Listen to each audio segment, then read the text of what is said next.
le premier Hadar, on fait entendre à propos des Shekalim. Ça, c'est la première Mishnah de Shekalim qui dit ça. Et comme aujourd'hui c'est Rosh Chodesh Hadar, donc on va étudier quelque chose qui concerne les Shekalim. On va faire entendre quelque chose qui concerne les Shekalim. Alors, c'est dans l'Ikut Halachot, Ilchot Alva, Halacha Gimel et chapitre Chet. Alors Rabbi Nathan, il nous explique que à propos des Shekalim, les Shekalim c'était des shekels, des cycles, c'est-à-dire une somme d'argent qu'il fallait que chacun apporte comme offrande. Et quand Hachem a dit à Moshe que chaque juif devait apporter un demi-shekel comme expiation, Moshe Rabbeinu, il a eu une difficulté pour comprendre qu'est-ce qu'Hachem voulait dire. Moshe Rabbeinu, il a eu une difficulté pour comprendre qu'est-ce qu'Hachem voulait dire, jusqu'à ce que Hachem lui a fait voir une pièce de feu, et il lui a dit Ze yitnu, voilà ce qu'ils doivent donner. Ça veut dire qu'il lui a fait une démonstration. Il lui a fait une démonstration, il lui a fait voir qu'est-ce que il entendait par Shekalim, parce que Moshe Rabbeinu avait des difficultés pour comprendre.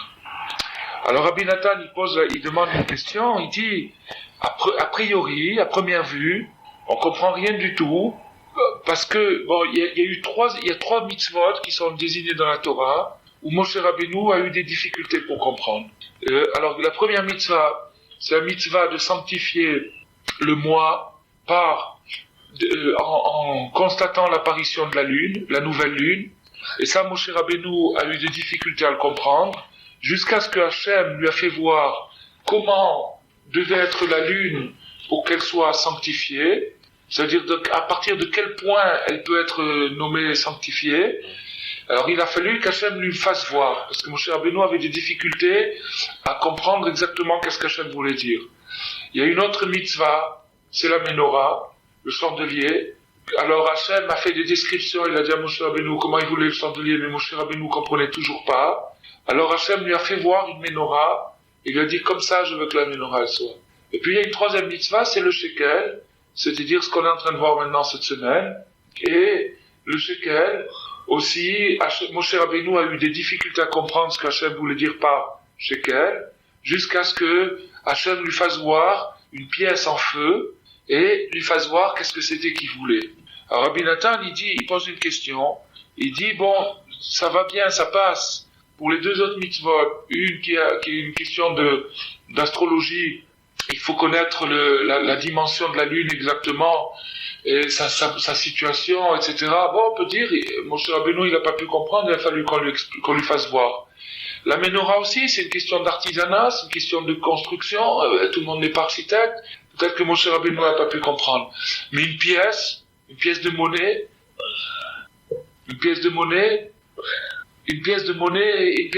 qui c'est qui comprend pas une pièce de monnaie? Pourquoi est-ce que ça fait partie des trois mitzvot? Il y a des mitzvot beaucoup plus complexes que ça, où Moshe Rabbeinu n'a pas eu besoin d'explication ni de démonstration. Alors qu'ici, il a eu besoin d'une démonstration, c'est-à-dire qu'Hachem lui fasse voir qu'est-ce que c'était qu'il voulait qu'est-ce que c'était que le shekel. Alors on comprend pas. Parce que le fait que chacun doit donner un demi-shekel chaque année, quelle est la difficulté à comprendre ça? Alors, qu'est-ce qu'il y a de profond et de sophistiqué, de compliqué dans le fait de donner une demi-pièce chaque année? Et pourquoi Moshe Rabbeinu a eu besoin d'une démonstration, d'une pièce en feu dans le ciel? Quelque chose, c'est quand même un miracle, un changement des apparences pour quelque chose que tout le monde peut comprendre. Et surtout Moshe Rabbeinu, qui était d'une sagesse extraordinaire. Comment ça se fait? Alors Rabbi Nathan, il explique, il dit que maintenant pour comprendre ça, pour comprendre pourquoi Moshe a eu besoin d'une démonstration, il faut remonter profondément dans le sens du shekel. Et il nous dit, Rabbi Nathan, que le sens du shekel, la raison pourquoi il fallait apporter un shekel, c'était une expiation qui venait en réparation, qui venait mettre au point, comme toutes les mitzvot, chaque mitzvah, elle vient pour mettre au point une donnée. D'accord? C'est-à-dire qu'il y a une donnée, une certaine chose, qui a besoin de mise au point. Et la mitzvah, elle est donnée pour mettre au point cette chose-là. Pour mettre au point cette chose qui n'est pas, qui au départ chez l'homme n'est pas au point, et qui a besoin d'une mise au point. La mitzvah vient mettre au point, c'est-à-dire par le fait de faire la mitzvah, ça nous amène dans un processus de réparation d'une certaine donnée. Bon, naturellement, toutes les mitzvot rectifient toutes les données, mais chaque mitzvah rectifie une donnée particulière en plus que tout le reste. Alors, quelle est la donnée que la mitzvah du shekel vient rectifier? Rabbi Nathan, il nous dit, c'est la donnée qui s'appelle Azut Dekdusha, c'est-à-dire l'arrogance bien placée. L'audace, l'arrogance bien placée. Pourquoi? Parce que l'arrogance s'applique particulièrement à l'argent, ainsi qu'il est dit dans le livre des Proverbes, dans Michelet, Achir Yane Azut, le riche parle avec arrogance, impertinence. Celui qui a de l'argent dans sa poche, il se permet des remarques, il se permet de traiter les gens et les choses de haut. C'est une réalité. Hon Ashir Keriat Uzo. Et un autre verset qui dit, Hon Ashir, la fortune du riche, Keriat Uzo, c'est ça sa forteresse. C'est ça qui le protège et qui lui donne toute sa force et toute son arrogance. Alors, maintenant, donc déjà on a un point, on sait que la mitzvah du shekel vient rectifier ce point-là particulier de Azut, c'est-à-dire de l'arrogance. Et l'origine de l'arrogance, principalement, se situe dans la fortune, dans l'argent. D'accord? C'est-à-dire le fait dans la possession, le fait d'avoir de l'argent, ça donne une assurance qui va jusqu'à l'arrogance, très, très rapidement. Bon. Maintenant, les enfants d'Israël, quand ils ont fait le veau d'or, ils ont commis, par le veau d'or, par le péché du veau d'or, un immense péché d'arrogance.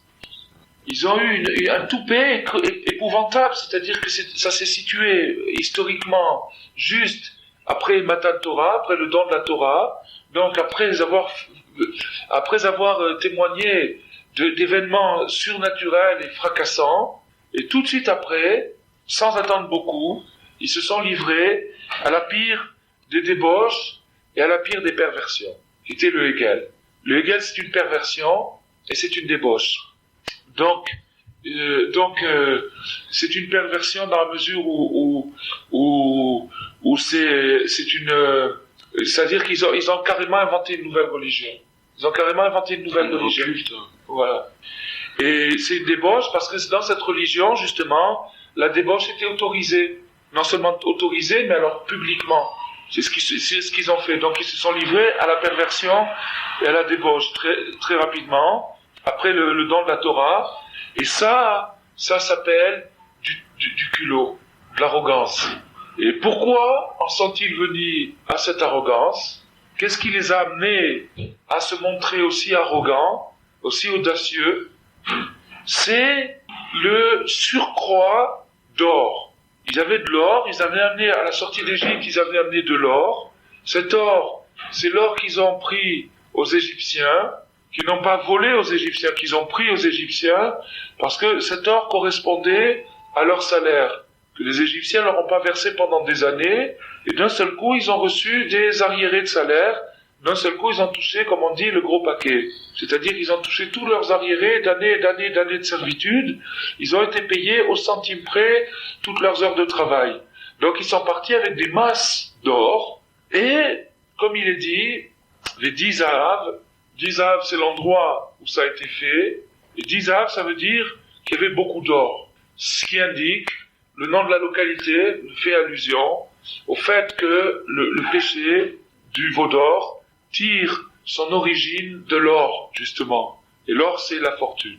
Du fait qu'ils avaient beaucoup d'argent, du fait qu'ils étaient dans une richesse, une abondance extrême, c'est ça qui a développé chez eux l'arrogance. C'est ça qui a développé chez eux l'arrogance. C'est-à-dire que l'argent développe l'arrogance. Le fait d'avoir de l'argent, ça développe l'arrogance. Quelqu'un qui a un portefeuille bien rempli, il rentre dans un magasin, il prend, il choisit, et s'il veut pas prendre, il s'en va.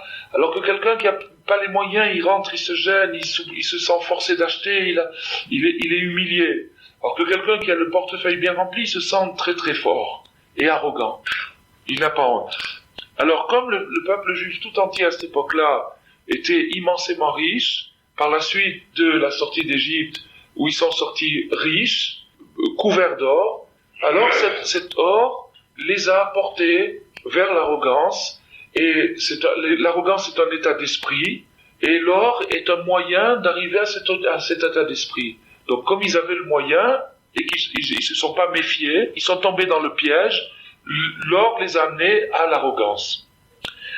Et maintenant, les shekalim qu'on donne pour construire le Mishkan, c'est d'ailleurs la sidra de cette semaine, les shekalim qu'on donne pour construire le Mishkan et pour les sacrifices publics viennent réparer ce péché, le péché du veau d'or. C'est-à-dire que les shekalim et cette contribution que chacun donne pour le Mishkan et pour acheter les corbanotes, les sacrifices du public, ça c'est fait pour réparer cette faute, ce péché du veau d'or. Et quand on parle d'une réparation, il faut savoir que les réparations doit être radicale. Radicale, ça veut dire quoi? Dans les racines. C'est-à-dire qu'il faut remonter dans la racine de la faute et là-bas réparer. On peut pas par exemple dire comme par exemple quelqu'un qui a mal de dents, il va plâtrer dessus, il va laisser se pourrir la racine. Non, il faut aller jusque dans la racine, nettoyer. Et quand on a bien nettoyé, rincer, et après on peut mettre un pansement. Alors dans les réparations spirituelles, c'est la même chose, il faut remonter jusque dans la racine. Donc maintenant, les shkalim, ces pièces qu'on offrait pour le Mishkan et pour les sacrifices publics, ces shkalim vont venir faire la réparation radicale de la faute du veau d'or. Or, la réparation radicale de la faute du veau d'or, on vient de l'expliquer, elle se situe dans l'or. Alors, donc maintenant, puisque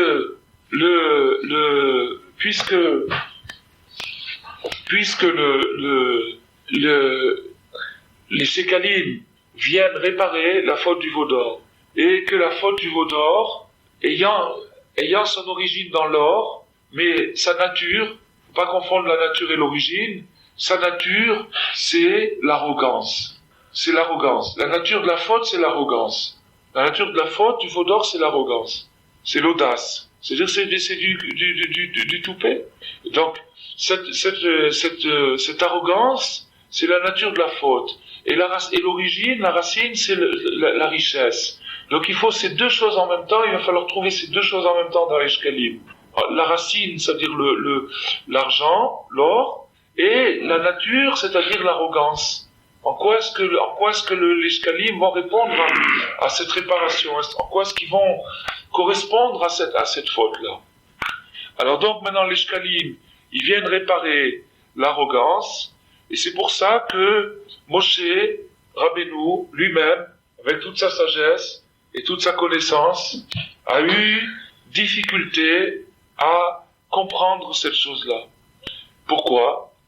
Parce que, a priori, quand on pense à réparer quelque chose, surtout un dégât très grave, le péché du veau d'or, c'est un dégât très, très, très, très grave. On sait que s'il n'y avait pas eu ce péché, alors les premières tables n'auraient pas été brisées. Et si les premières tables n'avaient pas été brisées, la Torah n'aurait jamais été oubliée. C'est-à-dire que tout ce qui fait notre difficulté, c'est qu'au fur et à mesure qu'on étudie, on oublie. Il y a un phénomène d'oubli permanent. Il y a une atmosphère d'oubli dans le monde. une atmosphère d'inconscience, d'oubli.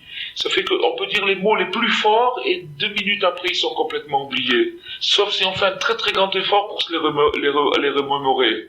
Mais même si on se les remémore, c'est une remémoration, c'est pas là. Il y a un oubli. Alors à plus forte raison dans la Torah, et donc dans les premières tables, il y avait un pouvoir de lumière dans ces tables-là, qui faisait que toute personne qui voyait ces tables-là n'oubliait pas. Et donc la chose restait gravée dans sa mémoire et ne le quittait pas. Quand ces tables ont été brisées, pour un bien, mais malgré tout, c'est un bien qui coûte, et qui a fait que les deuxièmes tables, elles étaient beaucoup moins brillantes, et elles portaient l'oubli. Elles étaient, disons, victimes de l'oubli, comme on le voit que quand on étudie la Torah, on oublie. Et il faut sans arrêt réviser. En fait, les shekalim, c'est pareil, parce qu'on répare l'argent par l'argent pour le péché. Oui. C'est parce que comme, je dirais, ils ont gâché tout l'or qu'ils avaient récupéré en travaillant, c'est pour un peu pas le redonner, mais disons... On va voir. Alors, donc maintenant, la faute du veau d'or, c'est une grave faute, et donc maintenant, on peut appeler ça, sans exagération, une catastrophe nationale. Une catastrophe nationale, c'est-à-dire que toute la nation, tout le peuple a vécu un drame, après avoir tous ces efforts, d'avoir travaillé 200 ans en Égypte, d'avoir sué, d'avoir eu le courage de sortir, d'avoir suivi Moshe Rabbeinu, d'avoir passé la mer Rouge, toutes ces épreuves, arriver au but, c'est-à-dire le don d'une Torah éternelle, une Torah qui s'oublie pas, et puis d'un seul coup, crac, la Torah est brisée, on va recevoir quand même la Torah, mais une Torah diminuée dans sa lumière, c'est une catastrophe. Donc maintenant, quand on voit que quelque chose est porteur d'une catastrophe comme ça, alors l'instinct, l'automatisme, le réflexe, ça serait de fuir tout ce qui est azout, tout ce qui est audace, de près ou de loin. Tout ce qui ressemble à de l'audace, qui a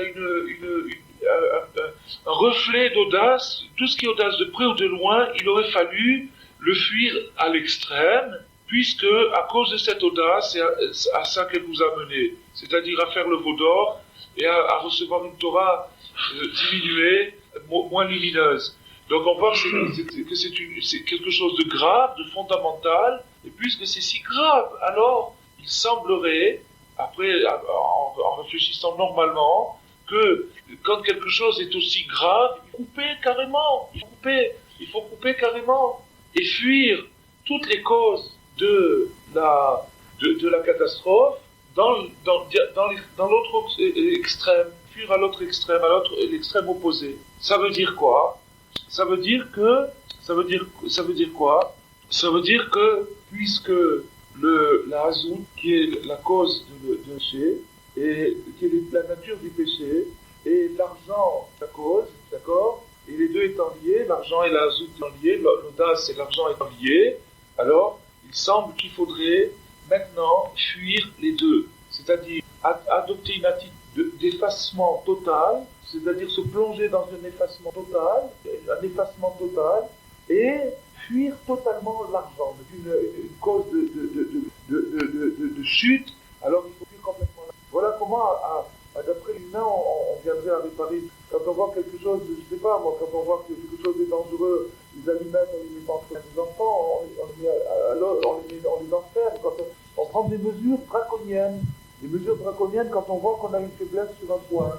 Alors, maintenant, ça devrait être le cas ici. Après le mot d'or, M. Rabbeinu, maintenant, qu'est-ce qu'on va faire? On va être d'argent, plus personne n'aura d'argent, on va faire un système colique, chacun recevra de sa nourriture les mois, et toujours baisser la tête, toujours être effacé et écrasé complètement. Voilà la réparation. Alors Rabbi Nathan dit non, c'est tout comme ça. Car bien qu'il faille d'un côté fuir l'arrogance, beaucoup, car il est hâte, les audacieux vont en enfer. Les audacieux vont en enfer parce qu'ils se sont comportés avec audace. Ils ont exagéré. L'audace, qu'est-ce que ça veut dire? Il a une exagération. L'exagération, c'est-à-dire un abus. Abuser, par exemple, quelqu'un qui a de l'audace, c'est quelqu'un qui bluffe. Quelqu'un qui, par exemple, il conduit sur la route avec audace, il s'arrange à passer le premier, il montre une assurance qui n'est pas toujours fonction de ses forces qu'il a réellement. C'est pas toujours fonction de ses forces qu'il a réellement. Comme par exemple quelqu'un qui prétend avoir plus d'argent qu'il en a. D'accord? Donc c'est de l'audace, il y va à l'audace. Alors, la Mishnah, dans Pirkei Avot, elle nous dit, quelqu'un qui est audacieux, professionnel, qui fait que ça, d'intimider les gens, d'impressionner le monde avec des coups d'audace, sans avoir du répondant, celui-là, il mérite l'enfer. Ça dépend de quelle sorte d'audace. Il mérite l'enfer. Oui, on va voir ça tout de suite. Il mérite l'enfer. Pourquoi il mérite l'enfer? Qu'est-ce que ça veut dire l'enfer? Alors, il faut donner une petite explication ici. C'est que l'homme a été créé par Hachem. Il n'y a personne qui s'est créé lui-même. Il n'y a personne qui s'est fait lui-même. Donc, puisque l'homme a été créé par Hachem, l'homme est fondamentalement dépendant. Il est dépendant dans tous ses gestes, dans toute sa vie, il est dépendant. Il dépend d'Hachem. Si Hachem, chas v'shalom, décide de plus lui donner d'air à respirer, ou bien de fermer le conduit qui amène l'air dans ses poumons, il peut pas vivre très longtemps. Ou bien si Hachem décide que le cœur arrête de battre, il peut pas vivre très longtemps non plus. Ou bien si Hachem il décide qu'il n'y ait plus à manger ou qu'il n'y ait plus à boire, il peut pas vivre très longtemps.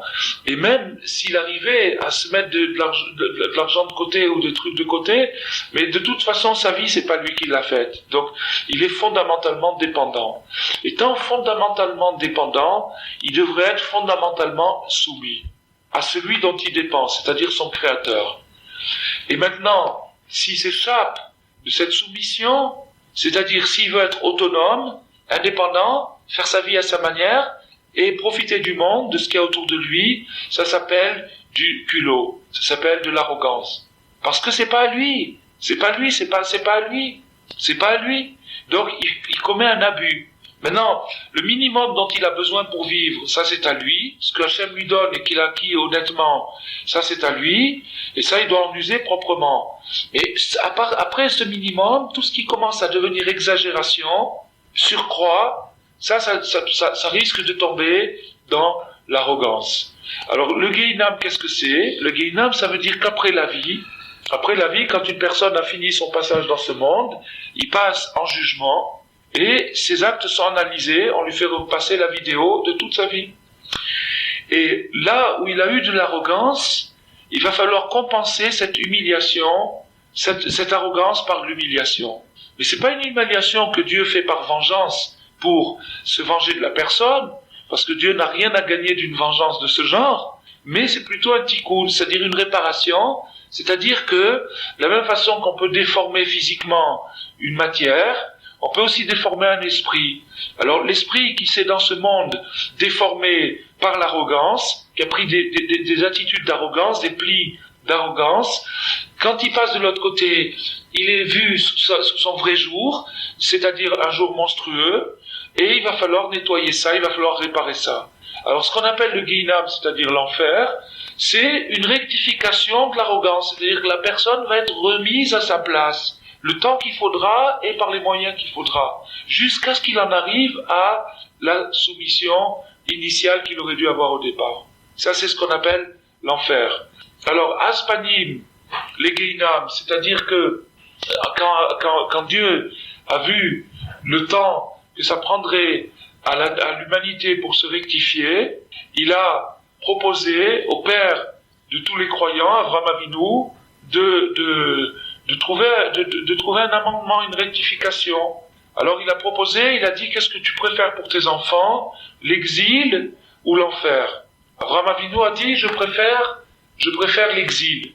Qu'ils aillent en exil, et là-bas ils rectifieront leur arrogance. Qu'ils aillent en exil, parce que quand on est en exil, on est en situation d'infériorité, et cette infériorité, si on sait la vivre, elle nous permet de comprendre la dépendance, et d'en arriver à une relation propre et honnête avec Hachem, ne pas tricher, grâce à l'exil, qui est un pis-aller, parce qu'en vérité il faudrait y arriver sans ça.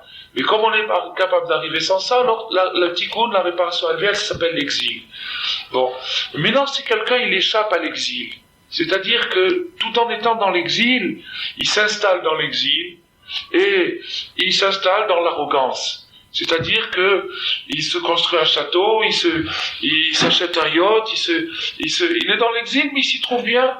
Il s'y trouve bien. Il n'a pas du tout l'intention d'en sortir. Alors, pour lui, Abraham Avinu a dit, tous les péchés seront pardonnables par l'exil, sauf l'arrogance. L'arrogance demeurera rectifiable uniquement par l'enfer. Pourquoi?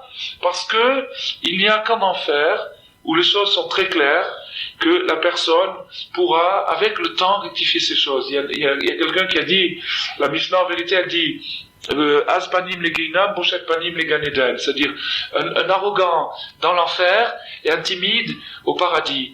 Alors il y a un Chacham qui a posé la question, il dit pourquoi un timide au paradis? Parce qu'il n'y a pas une place sur terre où on puisse le mettre, le timide. Il n'y a que le paradis qui peut, c'est le seul endroit où il peut. Il n'y a pas un endroit sur terre où on peut mettre un timide sans qu'il soit écrasé. Le seul endroit où on peut mettre un timide, c'est dans le Gan Eden. Mais un arrogant, il est marqué un arrogant, même dans l'enfer, il continue à être arrogant. Il continue même dans l'enfer à être arrogant, c'est-à-dire il continue à jouer son jeu, etc., jusqu'à ce qu'avec le temps, petit à petit, il en vienne finalement à l'humilité. Ça c'est ce qui est marqué. Donc maintenant, quand la Mishnah nous dit Aspanim le Ginam, elle semble laisser de côté un tas d'autres péchés qui sont plus graves que l'arrogance, par exemple l'idolâtrie, le crime, l'adultère. Alors Rav Avraham ben Rav Nachman lui explique que précisément ces péchés sont des péchés d'arrogance. Et plus un péché est appelé grave, ça veut dire plus qu'il est chargé d'arrogance. Il est chargé d'arrogance, c'est-à-dire plus ce qu'on appelle un grave péché, c'est un péché qui est chargé d'arrogance. Si Chas Shalom, quelqu'un il commet ces trois grands péchés qu'on a dit, l'adultère, l'idolâtrie et le crime, ça veut dire qu'il est arrivé à une dose d'arrogance, une dose de révolte très très très grave. Et donc c'est ça la chose. Et la Gemara dit que celui qui fait un péché et qui en a honte, il est pardonné tout de suite. Quelqu'un qui commet un péché qui en a honte, a ouvert Avera, Mipayesh, Nimena, Nimchallo, Alkol, Avonotav. Pas seulement sur ce péché, mais sur tous les autres péchés.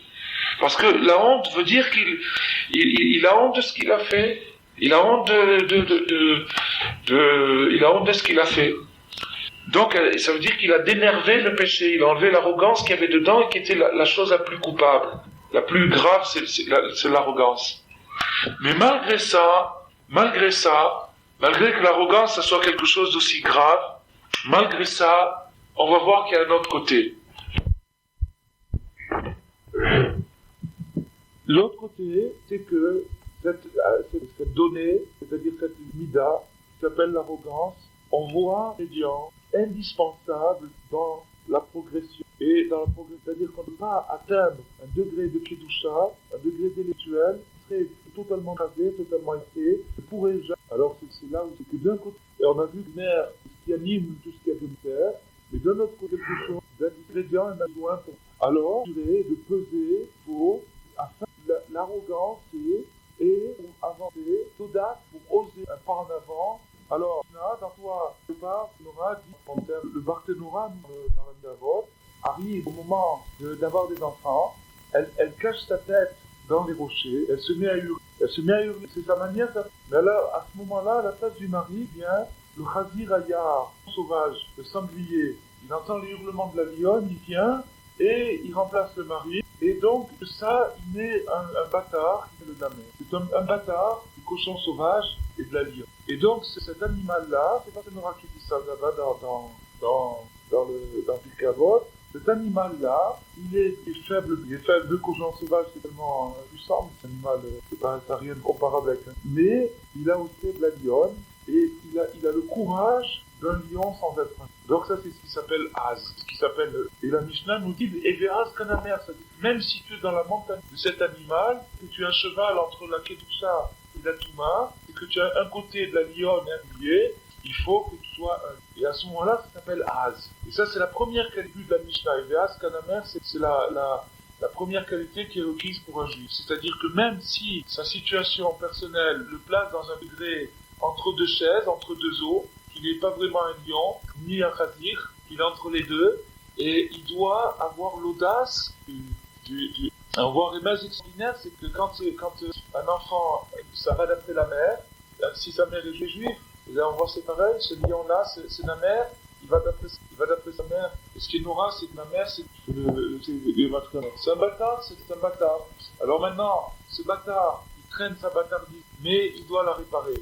Et il a de l'audace, il compense par l'audace, et par ça, il arrive à rentrer. Et ça, c'est une chose qui est donnée comme modèle dans la Mishnah. La Mishnah dit, Eveaz kanamer, c'est audacieux comme le namer. C'est audacieux comme le namer. Alors, mais tout de suite après, la Mishnah dit, Az panim le'inam, l'audacieux va en enfer, c'est la même Mishnah, le même texte. Puis la troisième partie du texte, il Ratson, que soit construite ta ville. Alors quelle est la logique de ces trois éléments? C'est-à-dire que on sait qu'il y a une audace, c'est l'audace du namer, je ne sais pas comment c'était en français, il n'a pas de nom. L'audace du namer, ça c'est une audace qu'il ose, malgré qu'il ne soit pas un léopard, le guépard, tout ça, il ose. Et d'un autre côté, Azupanim, l'audace condamnable du mal. Alors, on s'imagine bien, dans un tableau comme ça, ça tient à finesse entre à un cheveu. Alors, quoi? Chose là, qui d'un côté, le détonateur de lion, l'audace, et d'un autre démarreur du lion.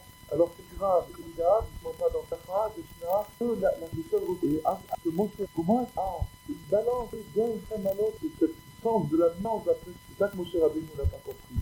Alors, parce que les donnent au Mishkan, et cet argent étant précisément la cause de l'audace, et la cause de l'audace est donc la cause du péché, et donc il aurait fallu, d'après la logique humaine, il aurait fallu écarter l'argent puisqu'il était cause de péché. Et au même moment qu'on aurait écarté l'argent, on aurait écarté également l'arrogance, et donc se débarrasser de tout ce qui peut être argent et arrogance, faire une censure totale de tout ce qui est argent et arrogance, et de ne plus jamais s'en servir, comme ça on serait sauvegardé des catastrophes.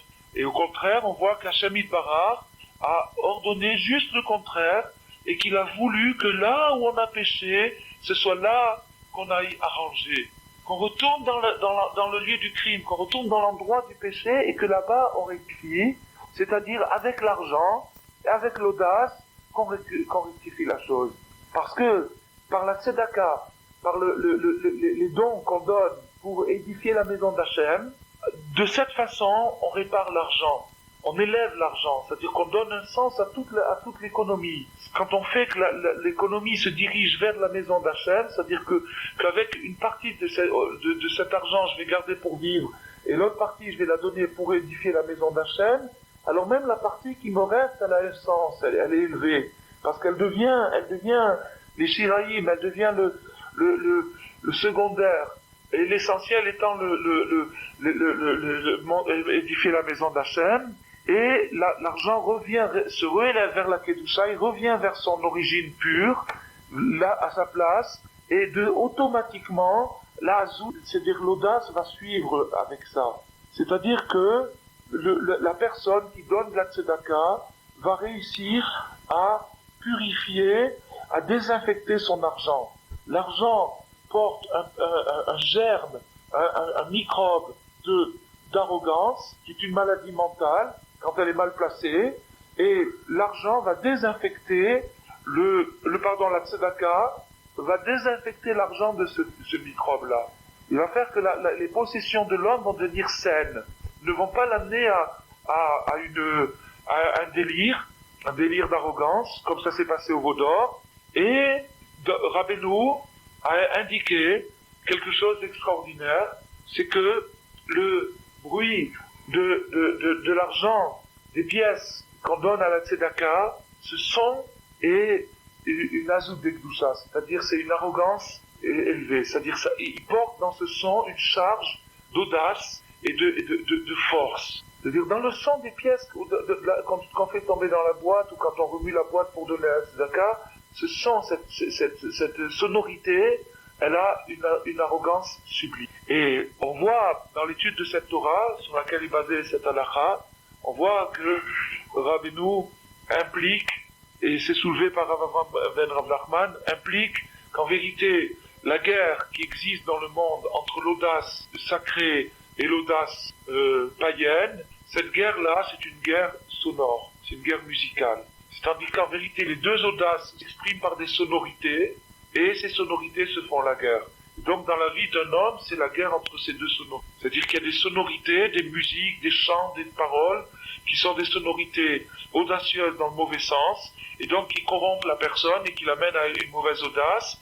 Et puis il y a des musiques, il y a des sons, il y a des sonorités qui sont positives et qui chargent la personne d'une audace de Kedusha. Et parmi ces musiques, parmi ces sons, il y a le son du chauffard, il y a les émirotes de Shabbat, il y a la prière, il y a la chanson de l'étude, et il y a les pièces qui tombent dans la tzedaka. Les pièces qui tombent dans la tzedaka, c'est des sonorités positives, qui donnent une charge d'énergie et d'audace positive à la personne. Alors, et on comprend dans l'expérience que quelqu'un qui a beaucoup d'argent et qui n'a pas eu l'intelligence de mettre au point les choses, alors quelqu'un qui a beaucoup d'argent et qui met pas au point les choses, c'est-à-dire qui n'a pas désinfecté son argent par la tzedaka, en donnant de la tzedaka, alors on constate ça, c'est une expérience quotidienne, on constate que cette personne est obligatoirement arrogante vis-à-vis des tzadikim. C'est-à-dire qu'elle traite de haut ceux qui se sont élevés dans la Torah, ceux qui ont eu de l'audace de Kedusha. C'est-à-dire que les deux audaces s'opposent, comme on a dit. Et la sonorité de cet arrogant, de ce riche arrogant, qui rentre à la synagogue et qui se met à mépriser les Talmidei Chachamim, ceux qui étudient sincèrement la Torah, cette sonorité, elle est contre la voix du Chacham, c'est une guerre. C'est une guerre qu'il y a dans le monde. Une guerre des sonorités. Comment? Oui? Ouais, c'est des sonorités on est entouré de bruit, on est entouré de sonorités. Par exemple, on voit bien les sonorités dans la vie moderne, qui font partie des nuisances. Le bruit, c'est la première nuisance, c'est un truc, voilà, par exemple, il y a un train qui traverse la ville, c'est une masse métallique qui pèse plusieurs centaines de tonnes. Et à 3 heures du matin, ça traverse la ville et c'est de l'arrogance. Ça nuit au sommeil des gens. Ou bien quelqu'un qui a une voiture puissante qui traverse, qui fait du bruit. Toutes ces choses-là, c'est des sons d'arrogance qui font du mal à l'être humain. Alors maintenant, la personne qui n'a pas réussi à dénerver, à désaffecter sa puissance, automatiquement, il va être antipathique et il va se mettre à traiter de haut les gens qui sont vraiment valables, ceux qui cherchent sincèrement, et les pauvres, il va les écraser. Les pauvres, il va les écraser. Il va les mépriser, les humilier. Alors, ce toupet, cette arrogance, ça s'appelle Osher Shamour le Balav le Raato, ça s'appelle une richesse nuisible, qui est nuisible à son possesseur, c'est-à-dire le propre, celui qui a cet argent-là, pour lui c'est un malheur qu'il ait cet argent-là, parce que ça l'égare, ça le fait rentrer dans l'arrogance, et on a dit qu'est-ce que c'était la suite de ça, et une telle richesse s'appelle chez nous du paganisme, de l'idolâtrie pure. Une telle richesse, c'est-à-dire quelqu'un qui a une richesse qui n'est pas désinfectée, qui a une puissance qui n'est pas rectifiée, une telle personne est dans l'idolâtrie totale. Ça s'appelle de l'idolâtrie. Alors, parce que cette personne-là, on a expliqué déjà que le manque de foi, le manque d'émouna, c'était l'idolâtrie. Et cette personne-là, naturellement, puisqu'elle ne donne pas de tzedaka, ça veut dire qu'elle n'a pas d'émouna, elle croit seulement dans l'argent, puisqu'elle ne pense pas qu'il faut partager, ceux qui n'ont pas, et participer, et élever la maison d'Hachem. Donc il n'a pas d'émouna, et donc il a, à cause de son arrogance, à cause de son argent, il en vient à oublier complètement Hachem et à tomber dans l'arrogance païenne. Mais lorsqu'une personne, au contraire, prend sur lui-même, ça lui coûte au début, ça coûte beaucoup au début. Il y avait une histoire avec le Balatania, il y avait un riche qui était multimilliardaire et qui refusait de donner de l'argent. Il donnait jamais d'argent pour construire la maison d'Hachem. Et un jour, le Balatania est rentré chez lui, et puis il lui a donné une grosse somme. Alors les gens demandaient comment ça se fait qu'il a donné une si grosse somme. Comment ça se fait alors qu'il a jamais donné de sa vie à personne.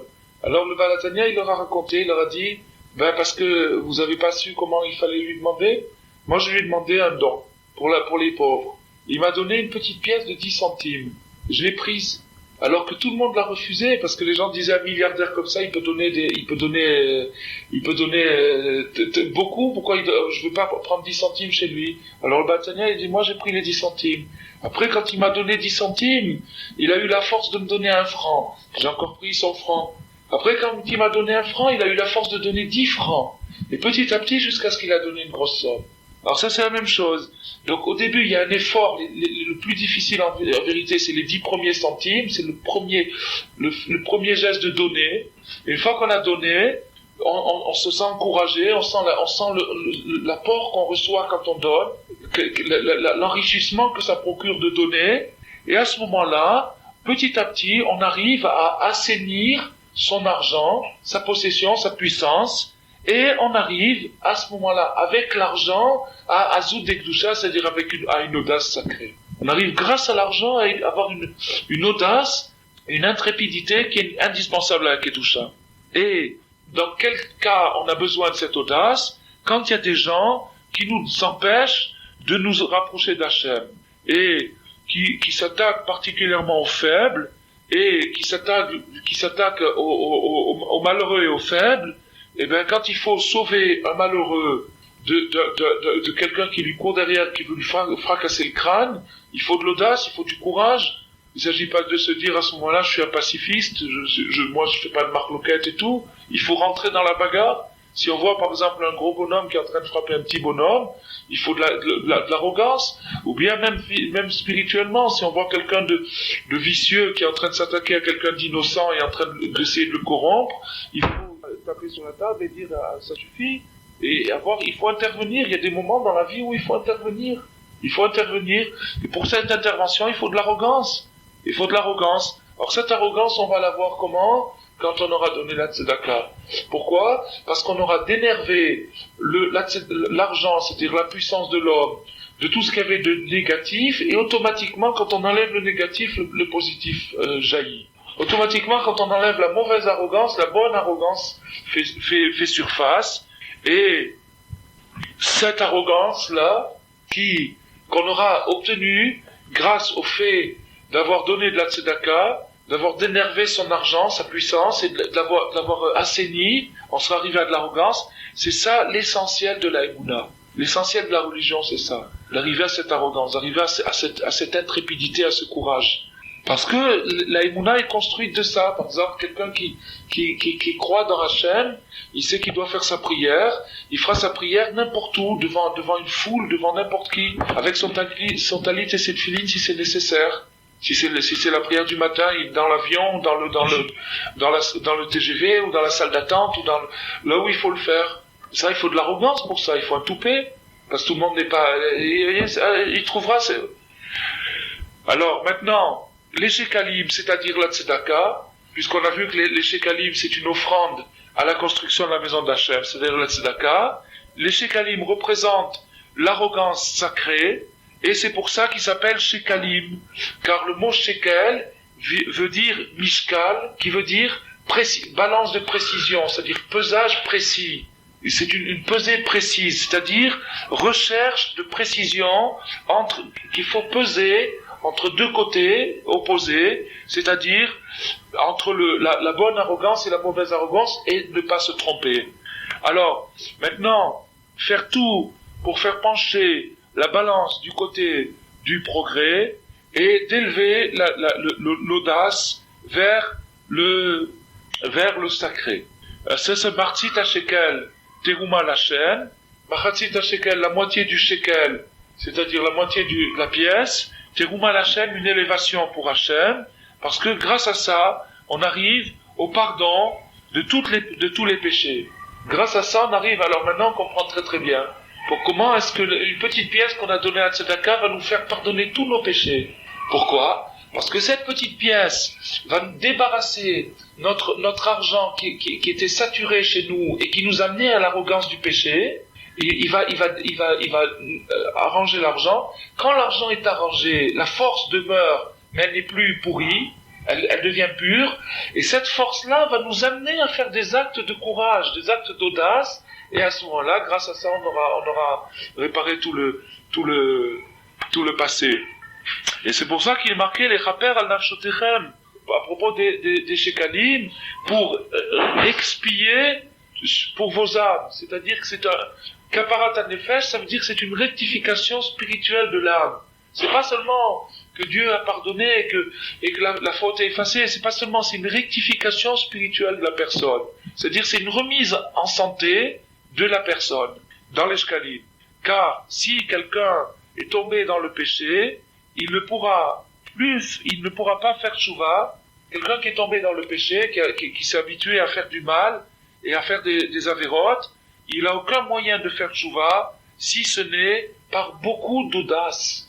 Il lui faudra beaucoup d'audace. Il faudra qu'il soit très très audacieux. Parce que contre quelqu'un qui s'est égaré, il y a beaucoup d'opposition, aussi bien dans les autres mondes, c'est-à-dire des forces spirituelles, des malachim, ou les forces qu'il a créées par ses péchés, etc., que dans ce monde, où il y a l'incarnation de ces forces, justement, par les voisins, la cousine, la tante, le tonton, les gens qui disent qu'est-ce qu'il a celui-là, il est devenu fou, comme on voit en Israël aujourd'hui, qu'il y a un mouvement fabuleux, massif de Balei Teshuvah, mais d'un autre côté, il y a des mouvements réactionnaires contre les Balei Teshuvah, c'est-à-dire des ligues de parents de Balei Teshuvah qui se sont mis ensemble pour freiner la Teshuvah, pour freiner le retour vers Hachem.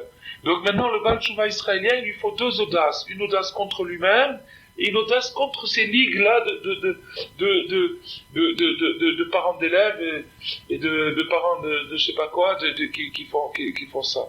Alors c'est là où les audacieux et les hypocrites et les moqueurs et les ironiques de la génération, ils s'acharnent contre quelqu'un qui veut progresser. Pourquoi? Parce qu'ils lui disent, tu es un amer, tu es un bâtard, tu veux faire le tzaddik, tu veux mettre tes tefilines et regarde, tu joues aux cartes et tu rigoles et tu écoutes de la musique et après tu veux aller faire ta prière et tu fais ceci. Ils trouvent nos contradictions, ils font ressortir nos contradictions et ils nous les jettent en pleine face et nous disent voilà, que tu es ni là ni là, alors il vaut mieux que tu lâches tout. Chas v'shalom. Alors ça c'est d'abord du bluff et de la blague, et il faut beaucoup d'arrogance, surtout pour quelqu'un qui est jeune, pour contrer cette blague-là, et ce genre de bluff et de blague.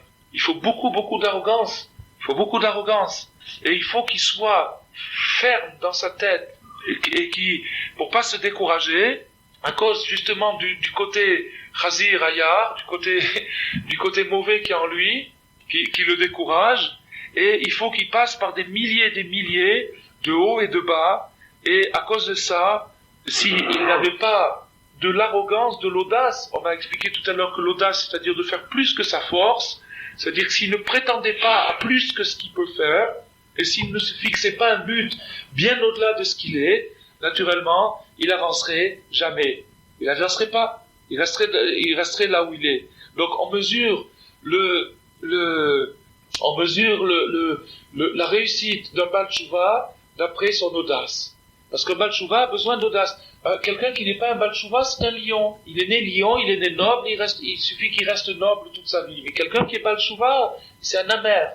Il est dans la catégorie d'une amer. Et la Mishnah a pensé à lui en premier. Et ve'az qu'un amer soit audacieux comme le namer. De même façon que Hachem, il a créé dans la nature cette espèce d'animal bizarre et qui est audacieux et qui fait partie des fauves sans être un vrai fauve. De la même façon, le Baal Teshuvah, il doit faire partie des tzadikim sans être un vrai tzadik. Il doit avoir des aspirations de tzadik même s'il n'est pas un tzadik lui-même, même s'il n'y est pas encore arrivé. Et ça s'appelle absolument pas de l'hypocrisie. Ça s'appelle l'hypocrisie, c'est quand il fait exprès de s'installer dans la médiocrité et de jouer un jeu double.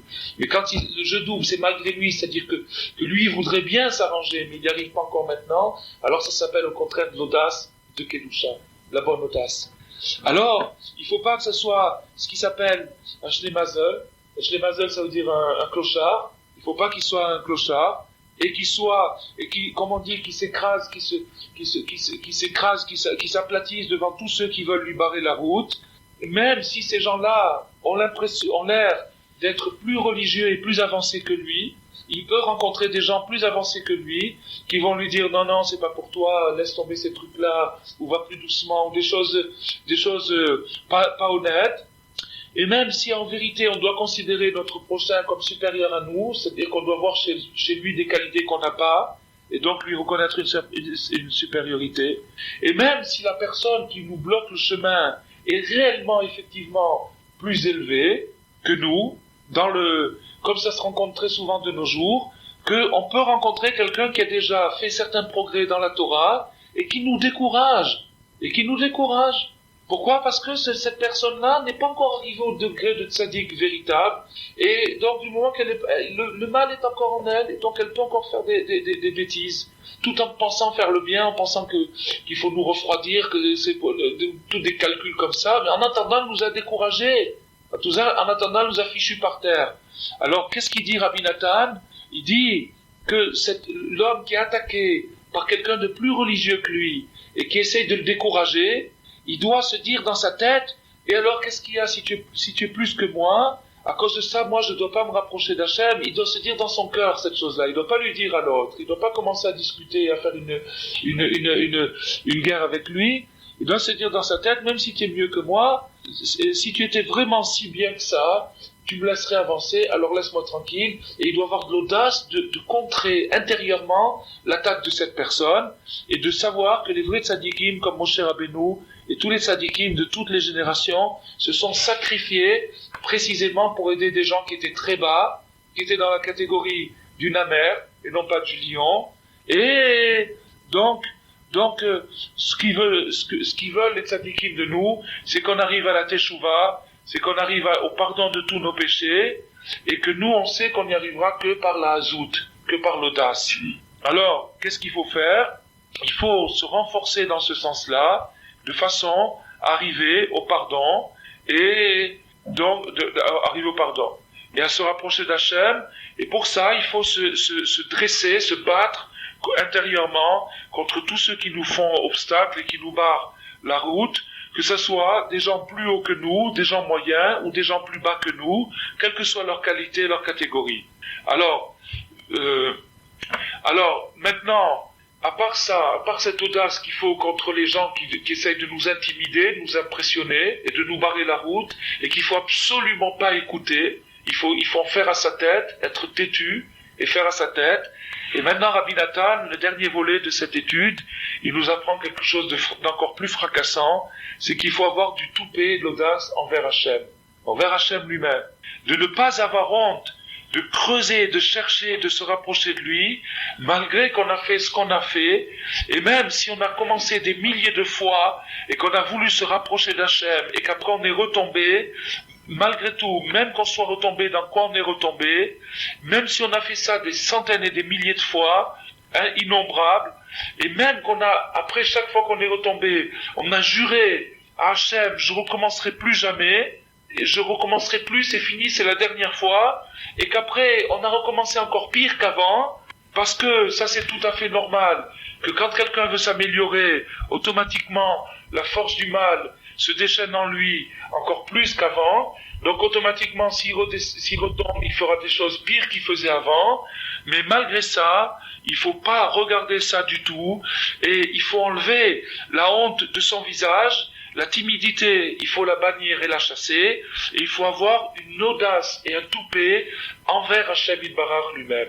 Envers Hachem, vis-à-vis d'Hachem, de pas avoir honte, de pas dire « Ah, je suis dans mon coin, je suis un grand pécheur, je suis chassé, je suis maudit, je suis puni, etc. » Et à chaque fois, il faudra se prosterner et supplier Hachem sans arrêt, qui nous rapproche de son service et qui nous fasse faire tchouva shlema jusqu'à ce que Hachem regarde du haut du ciel, et peut-être que Hachem aura pitié de lui, comme on prie 3 fois par jour dans Shacharit, Mincha et Arbit, Ashivenu Avinu le Torah Terra, ramène-nous notre Père vers ta Torah, Vekarvenu malkenu leavodatera, et rapproche-nous de ton service. Vachazirenu bitshuva shlema lefanecha. On répète ça 3 fois par jour. Fais-nous faire tchouva. Fais-nous faire tchouva. Alors si on répète 3 fois par jour, automatiquement, entre ces 3 fois, on a automatiquement fait des transgressions et des péchés. Mais malgré ça, on le répète, et ça c'est une audace. Comment tu as du culot, il n'y a pas 5 minutes tu viens de faire ça, maintenant tu viens encore me demander de faire tchouva? Eh ben oui. Et il faut l'avoir, cette audace-là. Il faut l'avoir. Et une personne qui ne l'a pas ne peut pas du tout avancer. Alors si quelqu'un avait cette audace-là, et plus que ça, Rabbi Nathan il dit maintenant, il se fait une allusion, il dit encore plus d'audace que ça, parce que il est impossible d'écrire explicitement tout ce qu'il veut dire Rabbi Nathan, il ne peut pas l'écrire explicitement, mais en vérité il veut dire encore plus que ça, il faut encore plus de toupet que ça. Si quelqu'un il a cette audace, alors dans tous les coups, certains, il gagnera, qu'Hachem lui pardonnera tous ses péchés. Parce qu'il arrivera à reconquérir sa neshama, il arrivera à retrouver sa place, il arrivera à ce qui doit arriver. Il arrivera à ce qui doit arriver, et tous ses péchés lui seront pardonnés, et c'est ça qu'on arrive grâce aux shekalim, qui sont la tzedaka, le fait de donner la tzedaka, qui sont une azout d'ekdusha, c'est-à-dire une audace sacrée, et que c'est grâce à ça, justement, qu'on se rapprochera d'Hachem Yitbarach, et qu'on fera tchouva vers Hachem Yitbarach, et qu'il aura pitié de nous. Amen, amen.